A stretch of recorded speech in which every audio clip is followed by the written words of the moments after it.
जनता की बात जनता के साथ। दिनांक 5 रोजी गुप्त बातमीवरून श्रीमती नीनू सोमराज वन संरक्षक प्रादेशिक धुळे व श्री नितीन कुमार सिंग उप वन संरक्षक, श्री राजेंद्र सदगीर विभागीय वन अधिकारी यांच्या मार्गदर्शनाखाली शिरपूर प्रादेशिक परिमंडळ सुळे नियत क्षेत्र सुळे बेटातील कक्ष क्रमांक 967 येथे नदीचे लगत अवैधरित्या हातभट्टीच्या दारूची भट्टी नष्ट करण्यात आली असून सदर कारवाईत एकूण 4 बॅरल प्रति बॅरल 70 लिटर प्रमाणे एकूण 280 लिटर रसायन दारू नष्ट करण्यात आलं।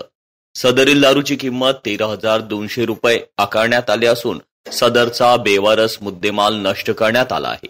सदरची कारवाई प्रभारी अधिकारी पोलीस निरीक्षक श्रीराम पवार, पोलीस उपनिरीक्षक कृष्णा पाटील, सागर ठाकूर, केडी देवरे वन क्षेत्रपाल शिरपूर, श्रीमती DM पालवे वनपाल सुळे आदींनी मिळून ही संयुक्तरित्या कारवाई करण्यात आलेली आहे।